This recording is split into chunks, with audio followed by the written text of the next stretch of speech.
It's my pleasure to introduce the next panel, which is on the future of trade unions and Social Security. We will bring back up Dr. Alexandra Borchardt to moderate this. I'm going to take off my moderator's hat and put on my panelist hat and join my esteemed colleagues and turn it over to Alexandra. The last chair. Yes, welcome again. Alexandra Borchardt, managing editor of Süddeutsche Zeitung. That's Germany's biggest quality newspaper. It is. Talking about quality here. Quality of work, quality of journalism. Let's think about what we heard about today. This morning, we were listening to some interesting examples about, like some field examples, how could basic income actually work, what the effects are, little trials that are, attempts that are made, some experiments. Then we had this panel on how is it actually realistic? How can this be financed? What would it do to the state? Would it make the state bigger or smaller? Interesting discussion in this room. Unfortunately, I couldn't be in the other room at the same time, so I don't know what happened downstairs. Probably interesting things. Then this afternoon we listened to the panel on disruption, the platform economy. Robin Chase said that, what can be a platform will be a platform. And then, obviously, now we were talking, we would listen to Robert Reich, the wonderful Robert Reich. And now I would really like to talk about the future of work and the value of work. And this morning there was this question, couldn't we talk more about the value of work and what it means to people? Actually, what does it mean for people to work, for the self-esteem, for everything that, that makes us human? And I have wonderful guests here. A warm welcome to Andrew Stern, to Vania, Alleva, who will actually speak in German, it'll be translated, to Nell, Abernathy, and Dorian, from all day through. Give them a warm welcome, applause.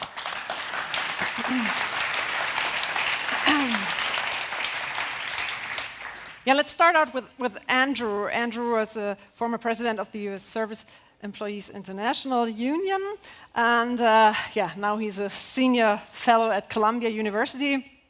He's been writing a book. Well, the book's actually finished, I guess. It's coming out in June, and it's exactly about the topic that you're all here for. It's Raising the Floor, how universal basic income can renew our economy and rebuild the American dream. An old idea whose time has come. That's what you told it in the preface to your book. So maybe you can just explain a little bit what the book's all about. Sure. So first of all, let me just focus a little bit about the future of trade unions and Social Security, as well as some of the other issues that were discussed. And so let me start with my history and my bias. I spent 38 years on one of those old one-job-in-a-lifetime people in what I think was the greatest equality-producing, middle-class, job-creating institution that the American economy ever created, which was the American labor movement.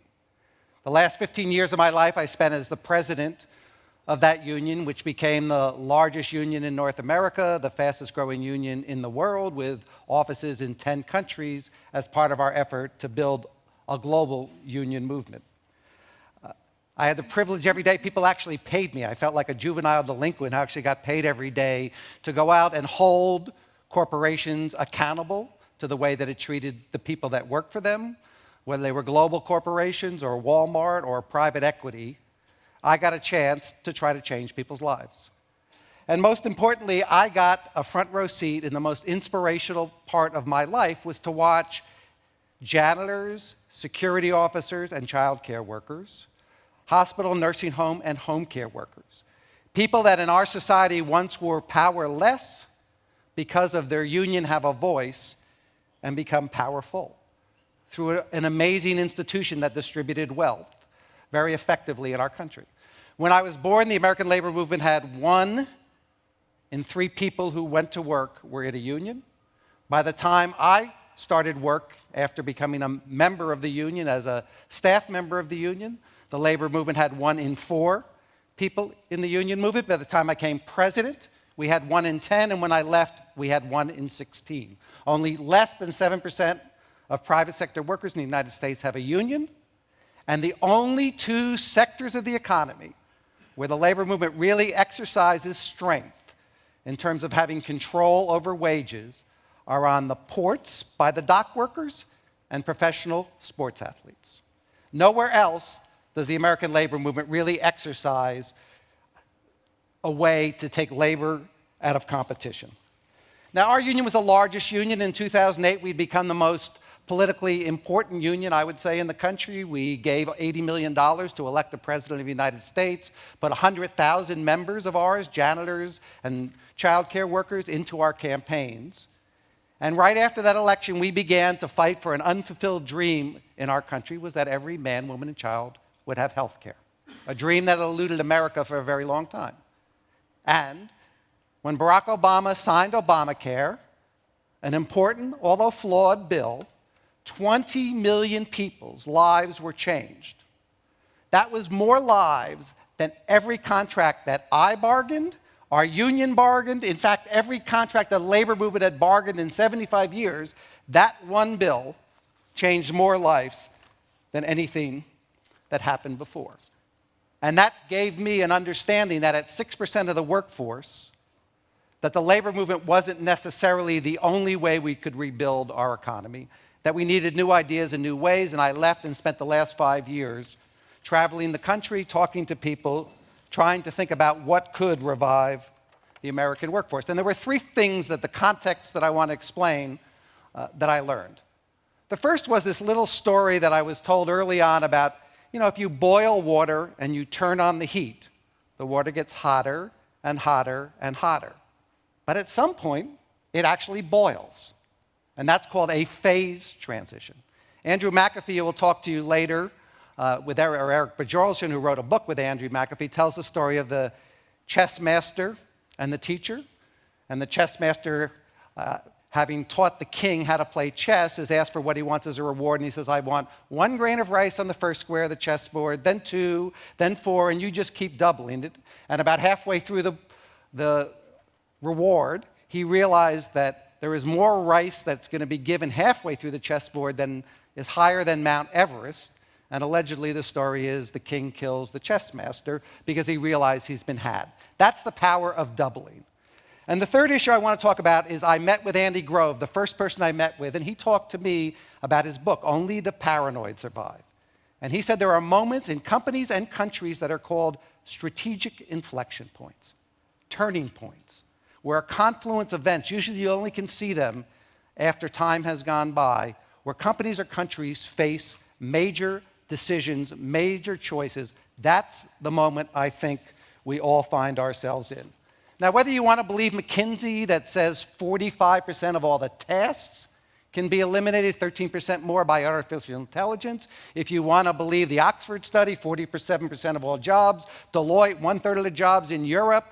The World Economic Forum, massive job loss. Robin Chase, the names go on and on. There is the potential, and I don't want to get into the debate, is it going to happen? There is a potential for the greatest disruption in jobs in the history of the world. And if anybody thought the transition, even though we came out well on the other end of the Industrial Revolution, was a lot of fun, you should read a lot of Dickens and understand that was a really bad time for lots of workers. Now, the simplest thing, we've all talked about autonomous vehicles. I don't want to talk about autonomous vehicles because people will make choices about cars. Let's talk about self-driving trucks. Because companies we know will deploy self-driving trucks the moment they get that opportunity. The largest job in 29 states in the United States is a truck driver. 3.5 million people drive trucks. So when autonomous trucks are deployed on the road, that will be 3.5 million truck drivers over time. Add the 1,000 more insurance agents. Add auto repair, car repair, motels, restaurants, all the things that gas stations. And we are talking about the most massive dislocation in 29 of our states in our country by a single job being replaced. And we know this is also true for white-collar workers, whether it's IBM's Watson, 3D printing, whether it's doctors or researchers or adjunct professors, white-collar workers are not immune. And where in the past, when it was a blue-collar worker, and we said, well, those blue-collar workers who've been affected by technology and globalization, they should have gotten a degree, and that's what the elite kind of dismissed them. Well, these are people with degrees. They're lawyers, they're doctors, they're researchers, they're stock traders, they're stock researchers. They're now losing their job too. As I like to say, this is more like the Vietnam War when people got drafted than the Iraq War when we just sent the sons and daughters of poor people to war. Everyone is effective, no one gets to escape. Now, I don't want to have the Robert Gordon, Robert Solow, Albert Wenger, Robert Reich debate about is it or isn't it going to happen. Because one of the few times that I completely agree with the military and big business is that they prepare scenarios for lots of different options that can happen. And for us as a country in the United States or you in Switzerland to not hear all the evidence and think we're just going to have a big debate and someone's going to win, it is going to happen or is it going to happen, why don't we prepare? Why don't we get ourselves in place with a lot of potential policies and debate now while the change is going on rather than wait until it's far too late? And I will tell you, and this is my personal opinion, for all the American politicians who want to say the answer is education or the answer is infrastructure, the answer is unions, the answer is EITC, those are all good answers. And they're probably good answers for the next 5 to 10 years. But time horizons are important. And if you think 10 to 20 years out, when the tsunami of technological change comes, those little dikes that we're going to build will never stop the wave of job disruption that's going to occur. So after doing all this studying, I was sitting around thinking what to do. I'm a socialist left-winger, they would call me. I'm really not. They said, oh, well, of course, you just have to have guaranteed jobs. You have to give everyone a job. And then my research assistant says to me, you know, there's this policy called basic income. This is 2 years ago. I'd never heard of it. He said, yeah. I said, what is it? He said, well, it's actually a very simple idea. So you give everyone a check every month like they do in Alaska or for Social Security, and we end poverty. I said, you end poverty by giving a check of $1,000? I said, yes, the poverty level in the US is $12,000 for an individual, $24,000 for a family, and ends poverty. And then you think, given all the economic insecurity that Bob Reich is talking about above the inequality, why don't we give people security? Because middle-class parents and upper-class parents do it all the time. I call it parental basic income. Parents take their kids on vacation. They give them a little extra money if they have a car accident. They give them extra money for their allowance. They make secure kids who otherwise would be living a very insecure life. And it's very good. Psychologically, morally, personally, why isn't that true for everyone? So for the labor movement, let me say this. Universal basic income is a very different way to approach a problem.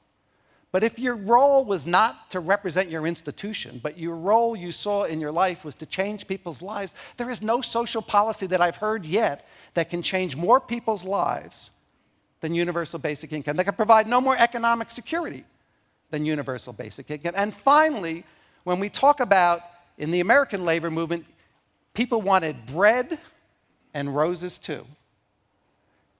Wealthy people make choices. They choose to work. They choose to work hard. They choose to take a vacation. They choose to go back to school. They choose to sit in a garage in Silicon Valley for 2 years because they can. Poor people have none of those luxuries. They don't have a universal strike fund like UBI would be. They can't walk away from their job. They can't spend time with their kids and their family because there's a rent check coming through. So let's give people universal basic income, give them bread, and give them roses too. And if not now for the labor movement whose job it said it was to change people's lives, to lift people up out of poverty at a time of economic disruption, if not now, then when? Thanks.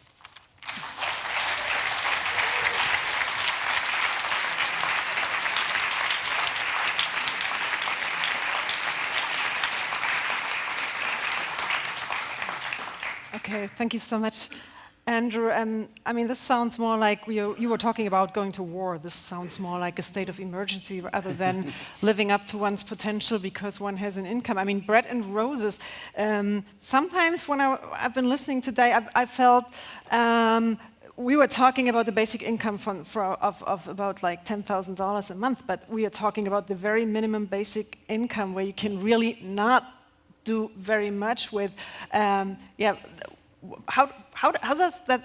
will that affect people? Because we're not talking about a nice middle class life. We're talking about basic income. We shouldn't forget about that. Yeah, I mean, I think we're talking about a floor.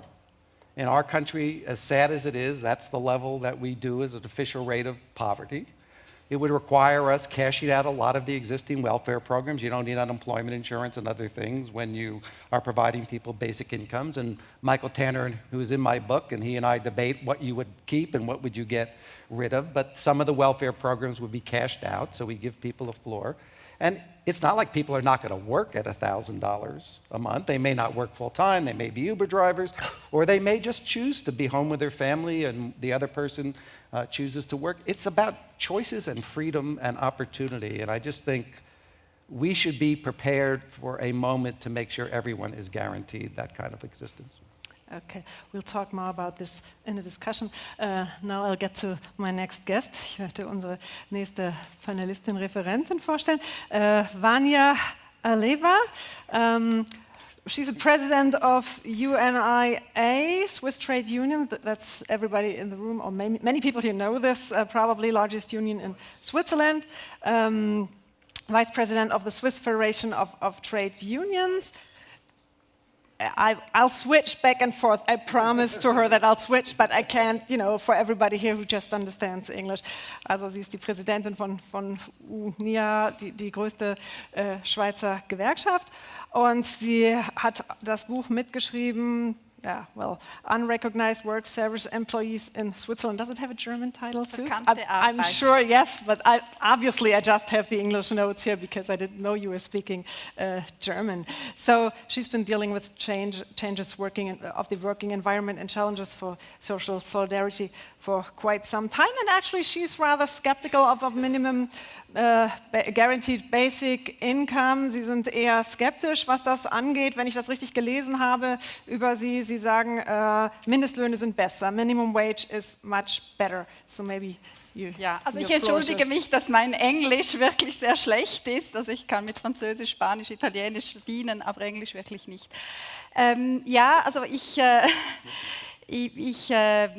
ich finde, das Grundeinkommen ist eine Vision, über die es sich lohnt zu diskutieren. Und ich finde, auch die Initiative hat hier einen Schub der Diskussion gegeben, die durchaus wichtig ist, auch zu reflektieren, zu überlegen, wie die Sozialversicherung, welchen Schub ein Grundeinkommen geben kann für die Sozialversicherungen.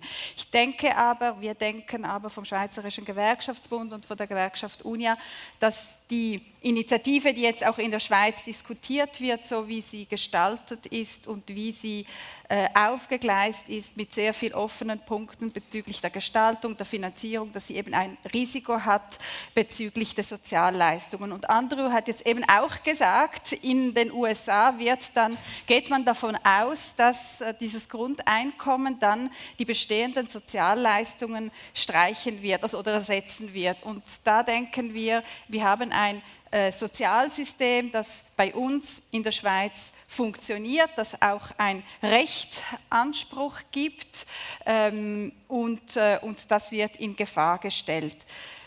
Das so zum Grundeinkommen, aber vielleicht noch etwas so auf einer Metaebene.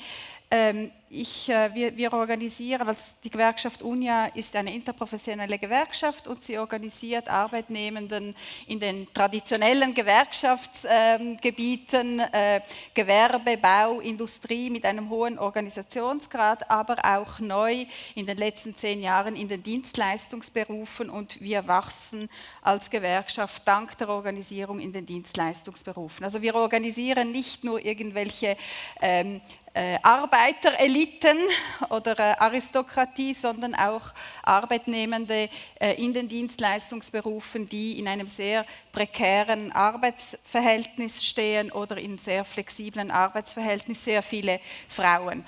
Und gerade bei diesen Arbeitnehmenden ist der Aspekt der Wertschätzung und der Anerkennung von dem, was sie machen. Es gibt ja immer auch bei Berufen, wo man das Gefühl hat, sie sind nicht sehr viel wert, ist aber eine sehr hohe Identifikation von den Arbeitnehmenden mit dem, was sie machen. Und diese Wertschätzung und diese Anerkennung, die auch eine soziale Anerkennung ist, auf diese Frage gibt das Grundeinkommen keine Antwort. Gibt keine Antwort und hier müsste man viel mehr eben auf das Konzept der guten Arbeit, die Wertschätzung, die Anerkennung, die gute Arbeit auch als kollektive Identität, an dem, denke ich, muss viel mehr im Vordergrund stehen und auf diese Fragen, die so zentral sind für ganz viele Arbeitnehmende, gibt das Grundeinkommen keine Antwort.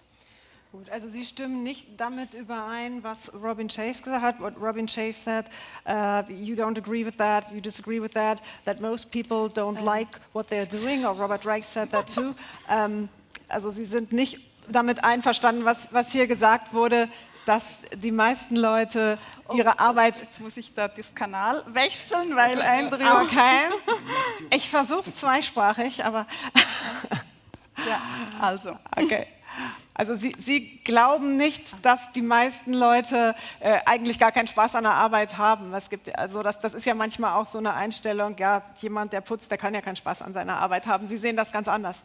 Also Spaß an der Arbeit, das ist, also ich liebe meinen Job und doch habe ich nicht immer Spaß an der Arbeit. Well, aber was ich sagen möchte, ist, dass das ist unsere Erfahrung, das ist meine Erfahrung, wenn ich mit Detailhandelsangestellten spreche, wenn ich mit Reinigungsangestellte sprechen, die identifizieren sich stark mit ihrer Arbeit und sie wollen eine gute Arbeit machen und wollen eine Erkennung für diese Arbeit, eine Wertschätzung. Und der Lohn, das läuft einerseits über den Lohn, aber es läuft vor allem auch über die Arbeitsbedingungen, wie die gestaltet werden und wie ihre Arbeit anerkannt wird. Also es gibt eine Reinigungsfachfrau hat mal gesagt, sie bemüht sich immer sehr gut, die Büros zu reinigen und eine gute Arbeit zu leisten und auch Rücksicht nehmen auf die Angestellten im Büro und sie passt auch immer auf, wenn jemand am Telefon ist, dass dann der Staubsauger ausgeschaltet wird und die anderen nehmen sie nicht mal wahr oder nehmen ihre Arbeit auch nicht wahr, wissen nicht mal, wie sie heißt. Und dieser Mangel an Wertschätzung, an Anerkennung der Arbeit, die geleistet wird, auf diese Frage gibt das Grundeinkommen eben keine Antwort. Und wir müssen uns viel mehr eben überlegen, wie die Arbeitsbedingungen besser gestaltet werden, wie die Anerkennung geleistet wird und wie gute Arbeit insgesamt anerkannt wird.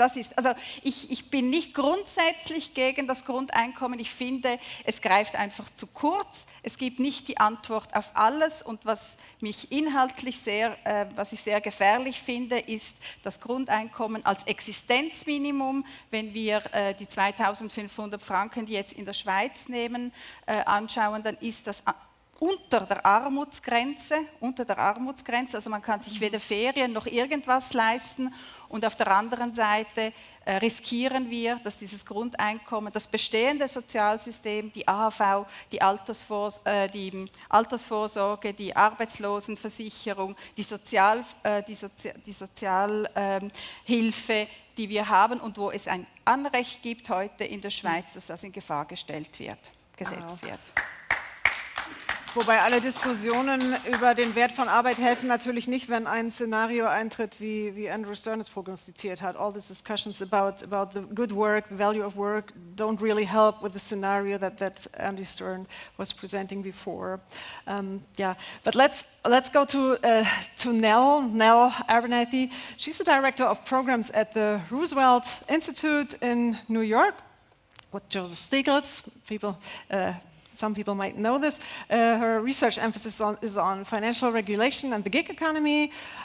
She managed and led the Inequality Project with Joseph Stiglitz and is the co-author with him of the book Rewriting the Rules, and also she managed the Next American Economy project. And you're more on the optimistic side when you said, I read that quote that you said, or that's in your book, inequality is actually not inevitable. So you're an optimist here, are you?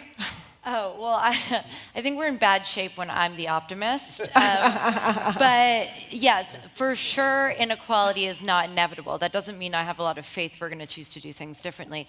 The premise of the book we wrote, that I wrote with a couple of my colleagues and Joe Stiglitz, was that much of what Robert Wright discussed earlier, the economy is structured by a set of rules that we choose. There's no such thing as a free market, so we can make decisions about how we want to structure the economy. And we really look at, in that book, over the last 30 years, policy choices that stem from a trickle-down economic ideology that work from the assumption that if you put more money in the hands of capitalists, then it's all going to trickle down, and we go through a whole number of ways in which that has not necessarily been proven to be true.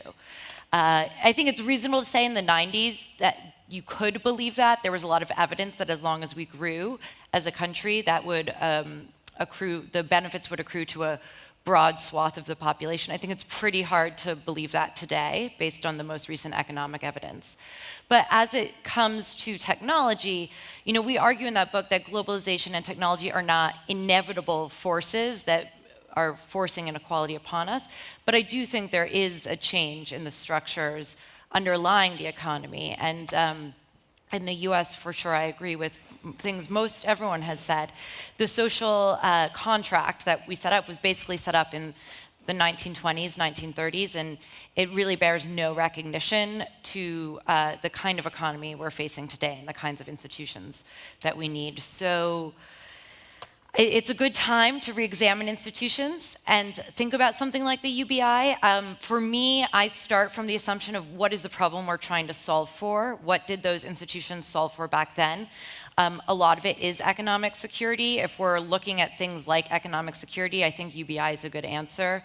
If we're talking about worker voice, I really like the prospects of giving an individual the opportunity to say no. I think there's some other very important institutional arrangements we have set up that are not solved by UBI and that we do need to figure out. And we've talked a lot about monopoly power, for one, and empowering an individual. Unions and the government have served for a long time as countervailing forces to private power, and I'm not convinced that UBI fills that void. It's not the world I want to live in, where you have a lot of individuals on a subsistence wage and a lot of power to platforms. So there's a whole host of other institutions I think we need to be talking about as well. Yeah, that's exactly what I thought when I was listening to the panel on the platform economy. Wouldn't this be this really class society with like the lower class, like the workers' bees or worker bees, and then a few queen bees and nothing in between? And didn't we have a more just society before, where you could really move up and be in some managerial position? That's also been always a career choice. I mean, how do you picture the society that's emerging now through the gig economy that you've been studying? Well, I think that's a real danger. And I will say, as previous panelists have said, it's not just the gig economy, at least in the US, which is the area I know the most. I mean, these are trends we've seen for a long time. And we talk about the fissured workplace, which one of our Department of Labor, David Weil, wrote a book about it, David Weil. And it's a combination of new business practices, technology, globalization, and all of these factors, and also an effort at deregulation, which we at the Roosevelt Institute called re-regulation, because it's really re-regulating the economy on behalf of a different set of stakeholders. And I think this is to figure out the next form of the social contract. I don't believe there's going to be a silver bullet. I don't think there's a one-size-fits-all solution. I think a universal basic income may be a critical part of moving this forward, but exactly like you said, we had unions played a storied role in providing opportunity and workforce training and workforce development. We don't have anything like that in the US today to help someone emerge from the here's my $12,000 a year to how do I become an entrepreneur. So there's a fear for me that we're going to divest from the public services that really drive the kinds of public goods that we need for productivity and innovation and shared prosperity in exchange for a sort of meager wage, subsistence wage. Okay, thank you, Nell. Dorian Warren is not only our moderator today, but he's also a fellow at the Roosevelt Institute, so you're colleagues, you two. He's a chair of the board of the Center for Community Change. Maybe you could talk about that, what that means. And he's also host and producer of Nerding Out, MSNBC's digital platform. So he knows a lot about the digital economy. Also, he teaches at, or he taught, he taught at University of Chicago and Columbia University, and he's a research associate at the Institute for Research in African American Studies. And the quote I found by you, you said, you wanted to make the American workplace more inclusive, dignified, and just. So you actually talked about the workplace and not about a non-workplace that's supplemented by a universal basic income. So you still feel the workplace is at the center, should be at the center of our efforts? Absolutely, and I think some historical context is important here because we don't start from a blank slate. And so I like to use the metaphor of the miner's canary. When coal miners would go down in the mines, they would take a canary, whether on their shoulder or in a cage, because canaries have tiny lungs, and so if a canary got sick from the toxic gases and fumes and would die, the miners knew to get out. So the miner's canary was always the foreshadowing or a symbol of the health of the mine for the coal miners. Black Americans are the miner's canary of American democracy, and always have been. And so I want to start there, and I'll connect this to the workplace. We don't start from a blank slate, so historical context and legacy matters very much. So what's the narrative of American democracy? Well, the first settlers came in 1619, we had a revolution in 1776, we had our founding convention and wrote a constitution in 1789. We might mark that as the beginning of American democracy, except that it wasn't. And in fact, we didn't have true democracy until 1965, so this is a point I agree with Bruno on. 1619 settlers essentially committed genocide of the people that were already existing. And then we engaged in a system, we created rules for a system of indentured servitude and racial slavery. From 1619 through essentially a civil war in 1865. Yet, even though we ended slavery, and by the way, there was a lot of wealth accumulated under those rules and those institutions that we can't just pretend doesn't exist.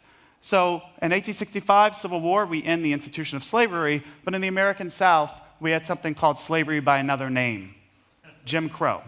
And so for the next 100 years, by the way, black people still couldn't vote in the South, and were forced in many ways and coerced to work for the next 100 years until we had this thing called the Black Freedom Movement or the Civil Rights Movement in the 1960s. And so in the mid-60s, in 1964, we finally end employment discrimination based on race, sex, nationality, religion. We end discrimination in public accommodations, so black Americans have access to the workforce really for the first time. The next year, 1965, that's for me the mark of true American democracy because that's when we actually allow everyone the right to vote. So from 1619 to 1965, we didn't have a democracy. We've had democracy in America for a very short amount of time. So that's the historical context that I think we can't ignore in any discussion of freedom or justice or equality or universal basic income. So why is this important? So 1964, 1965, we create a full democracy. Black Americans have access to the workforce in a free way, except, by the way, since the 1970s, the black unemployment rate has been roughly double that for white Americans. And today, still, we have 5% unemployment roughly. For black Americans, it's 9%. In many cities, I'm thinking Baltimore, Detroit, Chicago, Oakland, unemployment, particularly for African American men, can stretch from 20 to 30%. So we have a crisis now. that requires a UBI, frankly, before the robots come. We have a crisis now. And So you're in favor of the universal. So I'm in favor of this. And so the question is, for that historical legacy, by the way, which wealth was accumulated for some people and not for others, all during that time, because for every dollar of white wealth, there's only 7 cents of wealth for black Americans today. So in that context, and I still believe in focusing on the workplace, I think we need a UBI to address the current crisis of low-wage work. Half of African Americans make $15 an hour or less, those that are able to access jobs. But I also think we need something more than a UBI. I think we need something additional to a UBI. UBI would disproportionately affect black Americans. So I think it's a very healthy solution to the current crisis and the future crisis. But I would argue that we need an additional set of policies to help rebuild wealth, because it's one thing to equalize, say, a floor of income. You don't deal with the historical wealth gap. Wealth creates entrepreneurs. So if we were to provide some other additional kinds of wealth building, asset building policies on top of a UBI, on top of a universal basic income, I think this would not only help African Americans, who I mentioned at the beginning are the minor canary of American democracy, but I think all Americans will ultimately benefit. Okay, so what you're talking about is basically something like the German welfare state, where you have sort of a basic income, except for obviously that there's all kinds of terms for approval and stuff that with the universal basic income would just be left out. But so you think it's important. I really think we should open this to the floor soon, but I have one more questions for the two union people here, für die zwei Gewerkschafter auf der Bühne. With the emerging gig economy, platform economy, whatever, and universal basic income, you won't need unions any longer, will you? Man braucht irgendwann ja keine Gewerkschaften mehr, wenn jeder sein eigener Beschäftigter ist und auch vielleicht ein Universal Basic Income bekommt. Also für mich ist klar, solange es Arbeit gibt und die wird nicht ausgehen, wird es auch Gewerkschaften geben. Aber es wird vielleicht keiner mehr mitmachen. Nobody will join, maybe. Doch. Also gut, wir müssen primär schauen, wie wir es, also auch die gewerkschaftliche Organisation, denke ich, muss sich an den Herausforderungen, die in der Arbeitswelt entstehen, anpassen und schauen, wie wir uns organisieren können, damit der technologische Fortschritt ein Fortschritt für alle wird. Weil das ist ja die Gefahr, dass es noch größere Verlierer gibt und größere Gewinner. Die Gewerkschaftsarbeit ist ja nicht nur am Einkommen gebunden, es sind auch die ganze Umverteilungsfrage, da spielen Gewerkschaften eine Rolle, die ganze Sozialversicherungsfragen, die wirtschaftspolitischen Fragen, aber auch die ganze Gestaltung der Arbeit, der Gesundheitsschutz. Also uns wird die Arbeit sicher nicht ausgehen.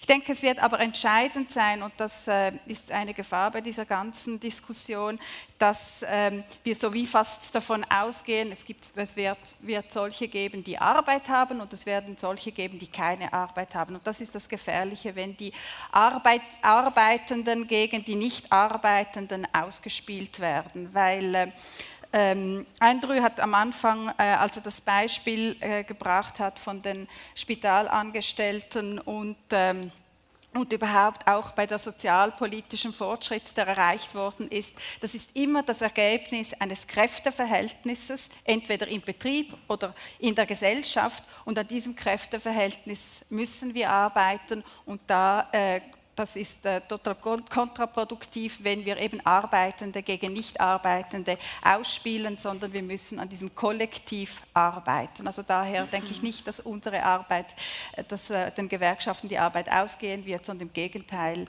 wir werden noch mehr gefordert sein. Ja, was ist eine ganz neue Rolle, a new role for the unions? So because you've been witnessing the decline of the unions. I mean, there is no question that there will always be a need and an advantage when workers organize. Power does not give up for free, what it has. The question is whether unions, as they're currently organized and led, have the courage to make the changes it will take to be the force that represents gig workers and independent contractors, or they see themselves as kind of a boutique collective bargaining only organization for very specified and declining kinds of workers who have permanent jobs in permanent places. So I think there will be a desperate need for workers' organizations, if nothing else, to protect the social safety net, if not expand it. I think the real question is whether unions, as we now know them, are going to be those institutions, or like Eastman Kodak, will they get replaced because they fail to change when the economy changes? That's a good question, actually, for the audience. Who thinks unions will be strong and living well in the future? Maybe raise your hand. Okay, not that many friends around here. and who thinks unions, yeah, we just don't need them any longer, we won't need them any longer in a few years from now? Okay, yeah, many people haven't made up their minds yet. So, yeah, I want to open this to the floor now, the discussions, questions, please. There's, yeah, one person right away. And maybe you can just tell, who you are addressing your question to then. That would be. I think it was basically the whole panel. First of all, I'd like to thank Andrew for the parental basic income. I'm definitely going to steal that as a provider. But in general, we heard that changes will be massive in the future, and there will be a lot of job losses due to technology. I'm thinking that there will be a new kind of inequality arising from that, basically the people that have jobs and the people that don't. Now, usually these kind of transitions don't go smoothly, and I know that unions often have been accused by some of trying to protect those that have jobs and not so much helping the people that can't. But the more general question is, do you see a struggle between those that have jobs and those that don't? Without question, that is already part of the inequality. And the American way of dealing with chronic unemployment over the course of the late 20th century is mass incarceration. So we just lock people up because we don't know what to do with them. We create rules, crazy rules, particularly around drug laws, for instance, where we lock people up for long periods of time for, I don't know, having marijuana on their bodies.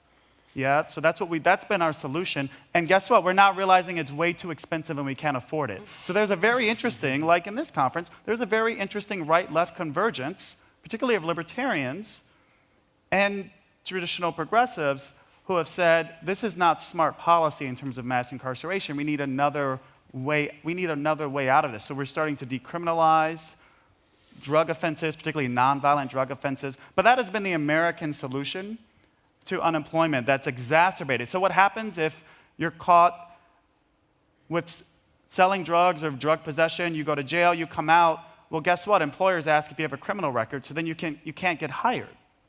So even for existing jobs, we have barriers to the existing jobs today in the job market for particular populations, which creates a perverse inequality that has a racial tone in the US context.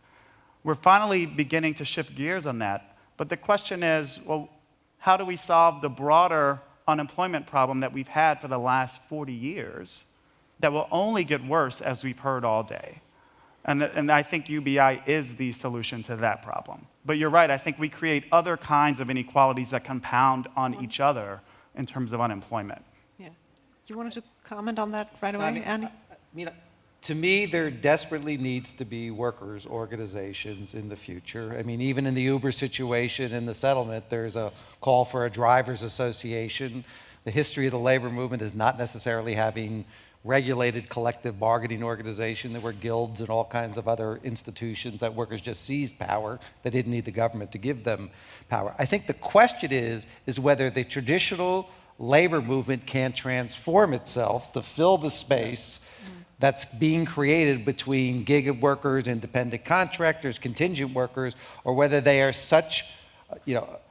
so caught in a mold of representing the elite workers in traditional jobs, they can't make the change. I'm hoping they'll make the change. So far, the evidence isn't good. Okay. Yeah, Professor Eichenberg, you wanted to... Well, Ich möchte gerne hier auch noch okay, bis das Mikro da ist. Also genau. ich gehe da natürlich einig, oder? Aber es ist möglich, dass eine Veränderung stattfindet. Ich kann nur ein Beispiel in unserer Gewerkschaft aufzeigen. Vor 20 Jahren oder 30 Jahren hat der Schweizerische Gewerkschaftsbund beschlossen, temporär Arbeit solle verboten werden. Das hat ja nicht stattgefunden, im Gegenteil, temporär Arbeit hat ja zugenommen und wir haben vor 4 Jahren haben wir es geschafft, also wir organisieren Verleiharbeiter und wir haben hier auch die Arbeitsverhältnisse regeln können mit einem Gesamtarbeitsbetrag, wo zum Beispiel die ganzen Krankentaggeldregelungen, die ganzen Sozialleistungen geregelt sind. Also die Veränderungen sind nötig, aber es ist entscheidend, dass sich die Gewerkschaften natürlich nicht einfach als die Vertreter einer gewissen Elite verstehen, sondern eben auch prekärere Arbeitnehmende organisieren. Ja, Frage hier.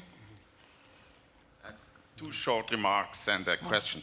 So you mentioned the parental basic income, which you also mentioned. Think about what parents really do. They only give basic income to kids, but they do not give them to the kids when they were adults. Parents only give basic capital to adult kids. They give them a basic capital when they are 20 and say, okay, we watch you, what you're doing with the money, but be careful with it. And they don't give them a basic income for the whole life because they know it will destroy their character. Well, it live will in a make different them country than I unfree. do, I guess. That's all I'm saying. In our country, most of my friends and family at different times in the year, for different reasons, whether it's taking their kids on vacation or giving them money because they need to do something they can't afford, provide a stabilizing, lifetime set of supports But it's for people. conditional. Conditional. I'm being upon my child. I'm being my happiness. child is the only condition, Not conditional. and loving them. All right, I'm being nice to you, no. Exactly. Coming to my holiday party. No, the second point is, I just cannot understand why you're always afraid from losing the job. So you said if 40% of the jobs are lost within the next 50 years. That has always been like this. Look, jobs for 50 years ago, they were, most of them were lost. The second point is, all the people who are working now will be retired in 50 years. So where is the problem? And then you say, oh, the new techniques. Of course, we become more flexible with new techniques. We become much more flexible and can learn new tasks due to new techniques. So it makes it doesn't matter when there is more flexibility needed. The new techniques give us this new flexibility in the labor market. And then the question, so of course it's nice to be unconditional basic income, but the question is how to finance it. So how would you finance unconditional basic income? Okay. You have to answer that. So I think that's always a red herring, the financing question. I think there are plenty of great ideas about how to finance it. It doesn't necessarily have to be a tax on the rich. It can be taxes on common goods, a carbon tax. I mean, we can talk about a range of proposals. I actually think it's so to go down that wormhole tries to take us off topic in some ways. We have the political imagination to figure out how to tax it and how to fund it. We don't have the political will to do so. So that's actually a red herring, the financial question. We can figure out, we are very imaginative, we have very smart economists in the world that have figured this out already. We can do it, let's create the political will to do so. And Okay, I just wanted, sorry. No, just go ahead. Oh, I wanted to add that, again, I'm a firm believer of even if no technology doesn't destroy any jobs, we still need to reevaluate the way our current work institutions fit into the old, again, this is unique to the US, the old social contract. And for example, I'll say that there's a big fight going on in the US. Verizon is trying to renegotiate the union contract. That's our telecom agency. Renegotiate the contract with their employees. And if they had, for 1 year, used the amount of money they spent in buying back stock to inflate stock prices, given it to their employees, it would have been a $28,000 raise for every single employee. So there's something fundamentally broken in the institutional structure we have that is not allocating capital in either a just but also an efficient way. And so those are the kinds of things I think we're all trying to look at. And if sometimes I say, I mean, this might sound a little too class warfare-y, but to some degree, the holders of capital have brought this on themselves. I mean, if there could just have been a less egregious sort of set of policies in the first place, we wouldn't be in a situation where, like, 47% of Americans don't have $400 they can call on in time of emergency. That's insane. Can I just add Okay. one more funding, Well, one more funding source? I know this isn't the Swiss case, but in the U.S., because we engage in a system of mass incarceration, we lock up more people than any other democracy in the world. 40 years ago, we had 600,000 people in jail and prisons. Today, we have 2.4 million. That's if we divested from prisons and jails for petty offenses and reinvested that money, that's one funding source that's unique to the US and not necessarily other countries. Okay. Well, actually, I didn't want this to be a first row conversation, but then again, there are very smart people in first row, so here, and he's raising his hand. Okay. Come on. As someone who lives in Switzerland and someone who has 4 children and also who lives in Italy, I must say the only change that has taken place in the course of my lifetime is that anybody who's been in the salariat is providing a basic income for longer than the previous generation to their children. And it goes on and on and on. So anybody thinking of becoming a parent, think you're going to have to provide a basic income. Lots of us are already. The second point I wanted to make is that you probably don't remember, but I came to Baltimore 6 years ago, and we shared at this conference when the whole of Baltimore blacked out. I thought it was the end of capitalism. And at that time, I was talking about why is it that trade unions, over the last 30 years, I've addressed probably 100 meetings of trade union leaders, okay? And why is it that trade unions have been the most vehemently, trade union leaders, the most vehemently anti-basic income, all right? And I said this at a summer school for trade union leaders from across Europe and the US. And I put the question, at that point, the chair, an elderly trade union leader, said, I think we'll go for a coffee break. Didn't allow the question to be answered. When he came back, he said, now we'll move to the next subject. So an Italian trade union leader stood up and he said, wait. I think we should answer Guy's question. Why are we against a basic income? And he said, I think the reason is that if people had basic income, they wouldn't want to join trade unions. And nodding. And I turned round to him and I said, if you think about that, that is immoral. But fortunately, it is wrong. Because people who have security are more likely to join unions. That was my answer. So the question I wanted to give to Andy is what would be your answer? Because I'm delighted to hear that you are now an advocate because you're an important voice. Slow learner. No matter. But what would be your answer to the skeptics who are labor union leaders at the moment? So I don't think it's true that when people are more secure, they join unions. There's lots of theories of when people are hurt, they join union. I think when people have a reason to join an organization that serves a purpose for them. But I think the misunderstanding that people have about unions is they have a business model. The only business model in our country that's allowed to work is they only can collect money when they have a collective bargaining agreement. Now, Bob Rice tried to give us lots of other roles in life, and we stupidly didn't accept them, like the Team Act and some other things that could have been rearranged in a way that would have given worker voice. But our business model is the only way we collect dues is to have collective bargaining. We're just logical business people. We go out and get more collective bargaining so we can get more dues, just like anybody else. Someone has to give the U.S. labor movement and other labor movements a role and a financing mechanism that they can use to be part of the civil society. Germany's thought of different ways to do that. Some of the Nordic companies have. But we are not illogical. We're just good business people, and we need a new business model. Okay, that's the topic of a whole new conference. Yep. Unfortunately, Vania Alleva needs to leave because she needs to catch a train.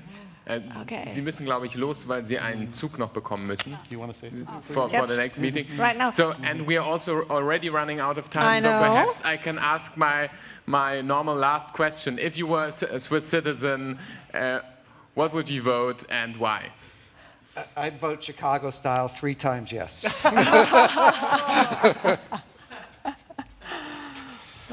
Also ich werde auch Ja stimmen, auch wenn ich das normalerweise... Aha.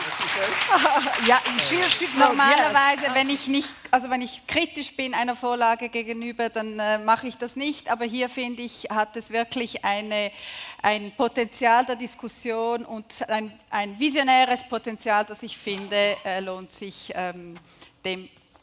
der Vorlage Ja zu sagen. Weil es sowieso abgelehnt wird, oder? Das macht es ein bisschen einfacher. Okay. Ist nicht wie vom Standesamt. Ist nicht to say yes when you get married, right? It's just a vote. Yeah.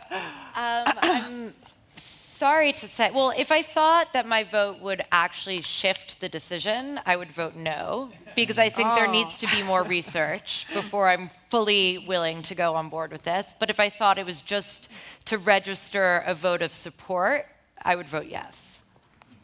Okay. Last. I would vote on the basis of an American tradition and a value we hold dearly. That's freedom. UBI guarantees freedom from domination and freedom to live the good life. So yes. Okay. Well, thank you so much to all the panelists, and thank you so much for listening, for asking questions. Well, there's so many more questions out there, but you can ask them in the coffee break, I guess.